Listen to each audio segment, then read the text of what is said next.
Do you know that phrase about happiness only being real when shared? I believe exactly the same as being a coach. Okay, your knowledge is only real when shared. Being it shared with your players, of course, to make your team develop. Being shared with your fellow colleagues, coaches. Being shared with the staff that works with you. That makes it real. That makes it realistic, and that makes you develop. I was lucky enough there during all my years in the youth age ranges, and also when I started to work professionally with senior players, that I was among people that wanted to share, wanted to discuss knowledge, wanted to discuss coaching, wanted to discuss methodology, drills, ways of being, ways of speaking, ways of communicating. And that was the premises as I started coaching. So as soon as I started, I was lucky enough to be in an environment where, by different reasons, people wanted to share knowledge. They might want to share knowledge to show you that they know more than you. Okay, that's a way of sharing knowledge.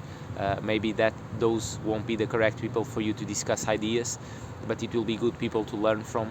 um, they might share knowledge by doing practical stuff on the pitch that you find that really useful, or that you see that it doesn't work, and you improve your knowledge also. They might want to discuss ideas, they might want to discuss details on the trainings. Okay, and I was lucky enough that I was among all that people.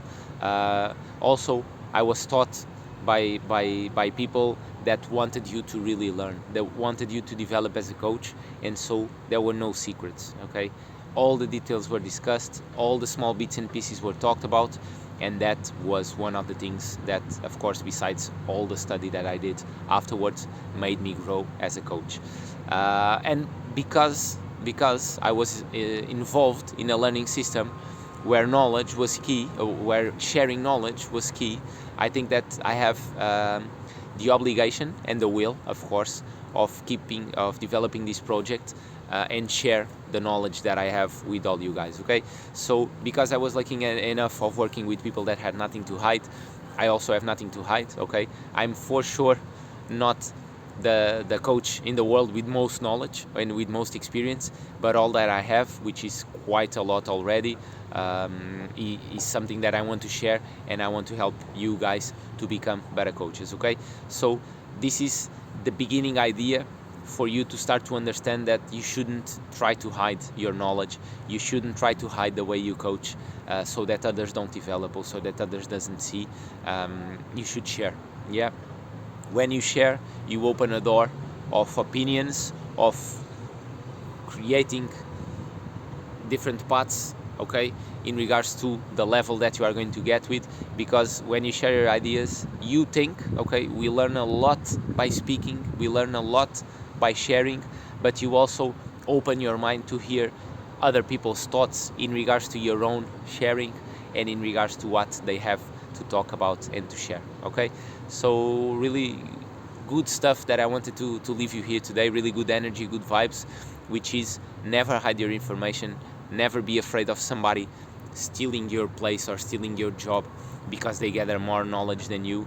No, think exactly the other way around, which is let me share so that I can learn, let me share so that others will want to share with me. Okay, and the fact was that when I started, I had very few to share in regards to football training, but I had a lot of things to share in regards to emotional intelligence, to human being management, and maybe that's why people wanted to share so much, because I also wanted to give. Okay, and what unites all of this in every moment is that if you share with your fellow teammates, or with your fellow coaches, the fact is that all coaches will improve to the same objective, which is to develop better players. Yeah, so always think in a way that if you're sharing, you can learn more, but you can also teach more, so that somebody can make the difference with players, and that's the objective that unites us as much as possible, which is, of course, the development of young or senior players, male or female, in any part of the world, is to develop those talents and to allow those dreams to come true while you fulfill your own dream of achieving more as a coach. Okay, so that's my message for today. We'll see you. I'll see you really soon, and keep in touch. Okay, bye bye.